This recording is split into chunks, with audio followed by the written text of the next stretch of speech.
ये दरबार है, ज़ियारत है, तो ज़ियारती बनानी तो हम एक साइड में बना दें, क्योंकि हमें रुकावट आ रही है रनवे में। उसको रात को ख्वाब में आ गया कि मेरी दरगाह को आपने छेड़ना नहीं। फिर क्या क्या, फिर रात पूरी रात उनको क्या, चारपाई कभी उनके ऊपर, कभी वो चारपाई के नीचे, कभी वो ऊपर। लोग यहाँ रोते आते हैं और हंसते जाते हैं। नमस्कार, मैं भावना भारती स्वागत करती हूँ आप सभी का बाहु एक्सप्रेस न्यूज़ में। जैसा कि मैंने आप सभी से वादा किया है कि मैं जम्मू कश्मीर के सारे धार्मिक स्थलों से आप सभी को परिचित करवाऊंगी, तो इसी के चलते आज मैं आपको लेकर आई हूँ बाबा बुड्ढन अली शाह जी की दरगाह पे।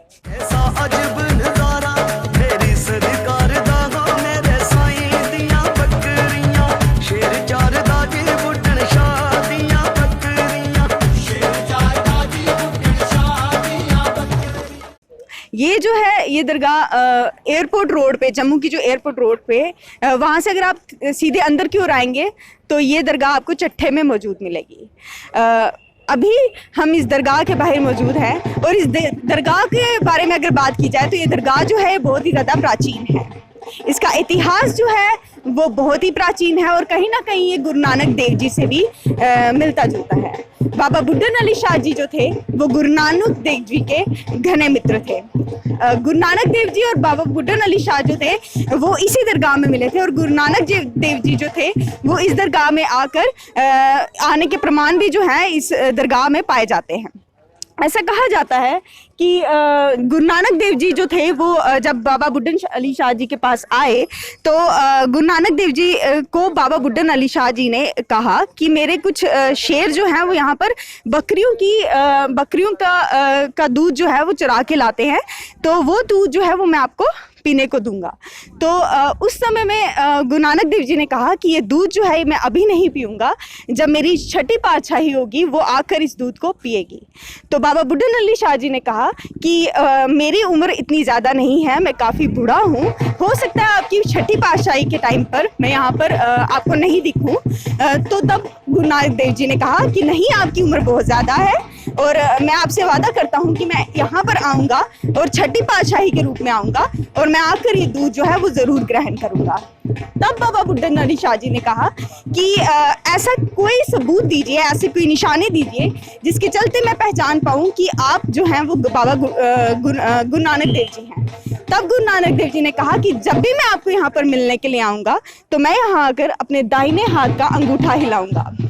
जब बाबा छठी पातशाही के वक्त में जब गुरु नानक देव जी बाबा बुड्ढन अली शाह जी से मिलने के लिए आए तो गुरु नानक देव जी ने तब गुरु हरगोविंद जी का रूप जो था छठी पातशाही के टाइम पर धारण किया हुआ था।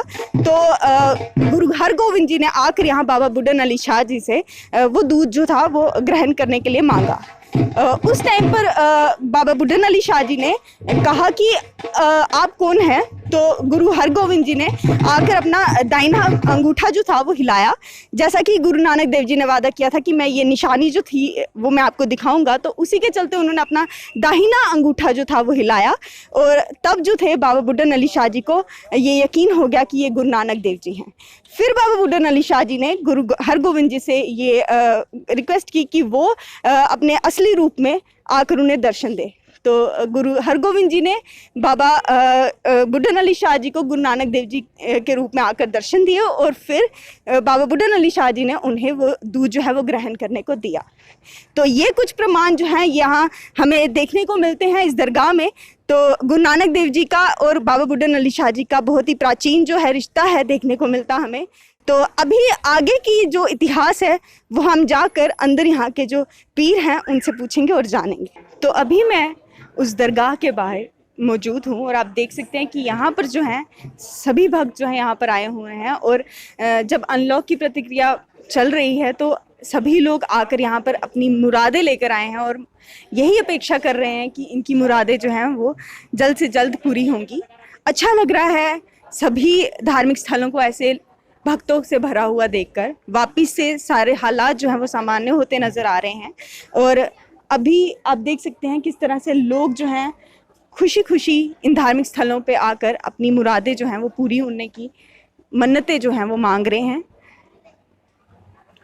और अभी हम आपको थोड़ी देर बाद इस दरगाह के पास लेकर चलेंगे और दिखाएंगे कि किस तरह से लोग जो हैं यहाँ पर पूरी आस्था के साथ मन्नतें मांगते नजर आ रहे हैं।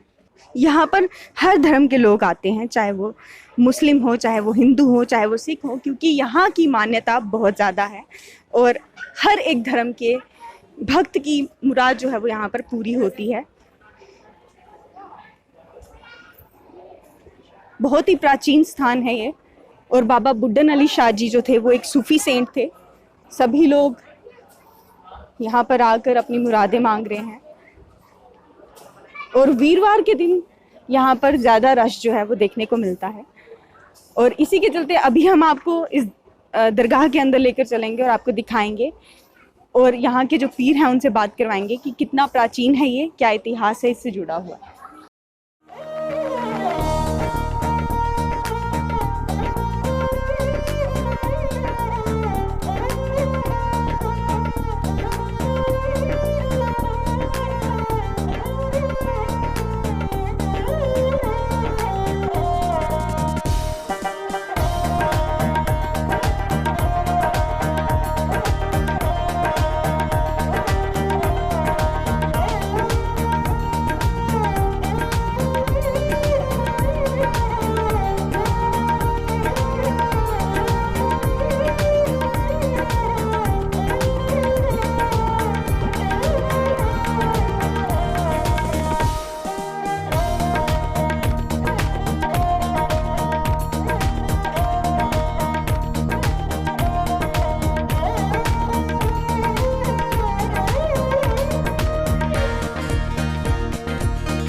अस्सलाम वालेकुम।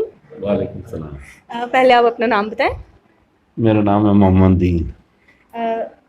हम आज यहाँ बाबा बुड्ढन अली शाह जी की दरगाह में मौजूद हैं, तो इसके बारे में थोड़ा सा इतिहास आप हमें बताएं, अगर 2-3 लाइनें। जी, बाबा बुड्ढन अली शाह सरकार, ये तो इनका तो बड़ा पुराना है। पहले पंजाब में वहाँ बैठक थी आनंदपुर साहब, उसके बाद यहाँ जंगल था, यहाँ दरगाह इनकी बन गई जंगल में, चारों तरफ इधर जंगल ही था। तो यहाँ दुनिया, ये जो गाँव की दुनिया थी इनके पास आती थी, सलाम करने लगे, दूध पेश करते थे, जितनी भी चीज़ें बनती, देगे बनती थी, यहाँ दरबार में तो आते रहते थे। तो जब ये एयरपोर्ट बनने लगा तो इन्होंने प्लान बनाया एयरपोर्ट वालों ने कि दरबार है, ज़ियारत है, तो ज़ियारती बनानी तो हम एक साइड में बना दें, क्योंकि हमें रुकावट आ रही है रनवे में, तो यहाँ से उठा के साइड में कर दें। तो इन्होंने खाली इरादा ही किया और ठेकेदार को भी तैयार कर दिया इन्होंने कि यहाँ से उठानी है, ज़ियारती एक साइड में बना देंगे। तो उससे दिन रात को वो कमांडर था जो, उसको रात को ख्वाब में आ गया कि मेरी दरगाह को आपने छेड़ना नहीं। एक बताऊं, उसके बच्चे भी थे, बोलते थे, हमारे बुजुर्ग बताते थे, उनके 2 बेटे थे। फिर क्या क्या, फिर रात, पूरी रात उनको क्या, 4 पाई कभी उनके ऊपर, कभी वो 4 पाई के नीचे, कभी वो ऊपर चलने लगे। उसके बाद इन्होंने ये फैसला किया, फिर वो इतने तक, उस वक्त नेहरू की गवर्नमेंट थी, वहाँ दिल्ली तक बात पहुँची, शार्ट बताता हूँ आपको। फिर उन्होंने वहाँ बात बताई, भाई यहाँ जो उनकी मशीनें तैयार की, मशीनें खराब, काम ही नहीं करती थी कोई मशीन, यहाँ दरबार की तरफ जो भी करते थे ना, काम ही नहीं करती थी। उसके बाद फिर इन्होंने क्या किया, सेंटर तक बात पहुंची, जब उन्होंने सेंटर से ऑर्डर हुआ कि दरबार है जो, इसको 4 द्वारी करो और यहाँ एक बहुत बड़ा भंडारा औरस करो और माफ़ी मांगो, रन में आप पीछे ले जाओ। फिर रन में पहले यहाँ पीछे चले गया इनका। तो फिर जो भी आज भी जो भी जहाज चढ़ता है यहाँ पहले सलामी देता है, फिर चढ़ता है, और पूरे हिंदुस्तान की बाहर की दुनिया आती है, और जो भी मुरादें लेके लोग आते हैं, इस दरबार से कोई खाली नहीं जाता है। कोई भी दिल से, सच्चे दिल से जो भी मान्यत मांगे, जायज़ मान्यत होगी जो दरबार में, और जितनी मानते मांगे हैं वो लोग पूरी होती हैं, देके भी चढ़ाते हैं लोग। बड़े बड़े लोग यहाँ रोते आते हैं और हंसते जाते हैं सही में। तो क्या पैगाम जो है वो आप हमारे समाज को, हमारी सोसाइटी को जो है वो देना चाहेंगे?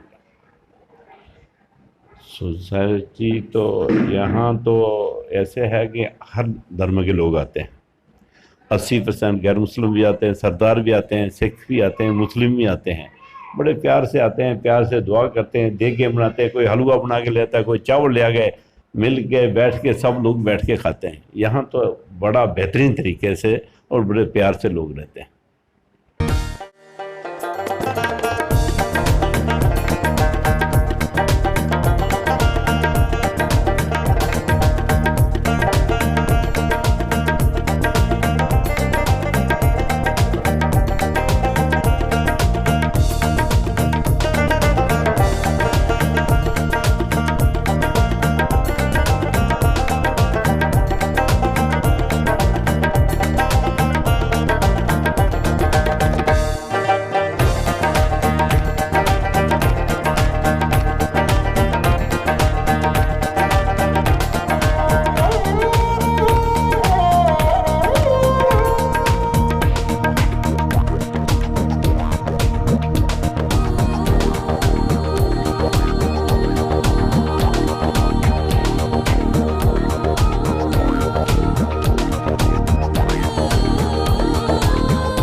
इस समय हम जो है वो बाबा बुड्ढन अली शाह जी की दरगाह के पास मौजूद हैं और आप देख सकते हैं कि किस तरह से भक्त जो हैं वो यहाँ पर आ रहे हैं और कोई भी भक्त जो है वो खाली हाथ नहीं आ रहा है। कोई फूल लेकर आ रहा है, कोई चुनरी लेकर आ रहा है और कोई अगरबत्ती जो है वो अपने हाथ में लेकर आ रहा है और यही उम्मीद करके आ रहा है कि उनकी दुआ जो है वो ज़रूर कबूल होगी।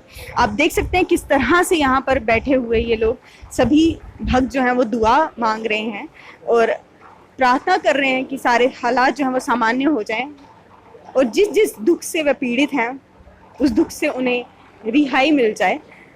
और आप देख सकते हैं कितने डिसिप्लिन मैनर में यहाँ पर मुराद जो है वो मांगी जा रही है। अच्छा लग रहा है बहुत दिनों के बाद ऐसे धार्मिक स्थलों को भक्तों से भरा हुआ देखना। दूर दूर से श्रद्धालु जो हैं वो यहाँ पर आते हैं, चाहे वो जम्मू कश्मीर के हों चाहे वो देश भर के हों, क्योंकि इस जगह की बहुत ही ज़्यादा मान्यता है और यहाँ पर आकर मुराद मांगते हैं और उनकी मुरादें जो हैं वो ज़रूर पूरी होती हैं। तो आइए यहाँ पर जो भक्त आए हैं उनसे बात करते हैं और जानते हैं कि उनका क्या कहना है, जो यहाँ एक्सपीरियंस उन्हें होता है उसके बारे में। जो यहाँ पर आते हैं और यहाँ आकर मुराद मांगते हैं उनसे जानते हैं और पूछते हैं उनका एक्सपीरियंस। जी आप अपना नाम बताएं। जी मेरा नाम वैशाली है। विशाली जी, आप यहाँ पर आए हैं तो कैसा महसूस हो रहा है आपको यहाँ पर आकर? बहुत अच्छा लगता है, बहुत पीसफुल रहता है। आपके दिन की जितनी भी थकान होती है, आप एक ऐसी जगह पे आओ तो बहुत अच्छा फील होता है आपको। आप रिलैक्स फील करते हैं काफ़ी ज़्यादा। आपकी कुछ प्रॉब्लम्स होती हैं आप जो किसी से शेयर नहीं कर सकते हैं, आपको एट लास्ट भगवान के पास ही जाना होता है उनको ऑफ़र करने के लिए कि हमारी प्रॉब्लम्स को ठीक करो या कुछ भी। तो आप यहाँ आओ, आपको बहुत पीस मिलता है, बहुत पीस ऑफ माइंड मिलता है। इनसे जानते हैं, एक और भक्त यहाँ पर हमारे साथ जुड़े हैं, इनका क्या एक्सपीरियंस है यहाँ पर आकर, क्या मैसेज जो है ये हमारे समाज को देना चाहते हैं। आप अपना नाम बताएं। निहारिका कपूर। निहारिका जी, आप यहाँ पर आए हैं तो आपको क्या फील हो रहा है, क्या समाज को आप मैसेज देना चाहते हैं यहाँ पर आके? मैं ये मैसेज देना चाहती हूँ कि हम लोग आते हैं यहाँ पर, काफ़ी सुना है इस जगह के बारे में, काफ़ी मान्यता है यहाँ की। और ऐसे है कि यहाँ पे सिर्फ मुस्लिम्स नहीं आते, हर धर्म के लोग आते हैं। मतलब आपको कुछ भी चाहिए होता है आप भगवान के पास ही जाते हो कि हमें ये चाहिए। और कभी भी ऐसा नहीं होता है कि यही भगवान का घर है जहाँ पे आपकी सब विशेष पूरी होती है। चाहे मंदिर हो, मस्जिद हो, गुरुद्वारा हो, कुछ भी हो, आप हमेशा भगवान के पास जाते हो। तो मैं यही कहूँगी कि जितने भी मतलब कम्युनिटीज़ हैं वो यहाँ आएँ, अपनी विशेष भगवान जी को बोलें। जैसे हम लोग अलग अलग रिलीजन के अकॉर्डिंग कुछ मतलब भगवान को अलग अलग नाम से पुकारते हैं, बट ठीक है, यहाँ पे आकर बहुत पीस ऑफ माइंड मिलता है। यहाँ की बहुत मान्यता मानी जाती है, अलग अलग लोग आते हैं, अच्छी तरीके से मांगते हैं। और मैंने तो आज तक जो विशेष मांगी है सब पूरी की है।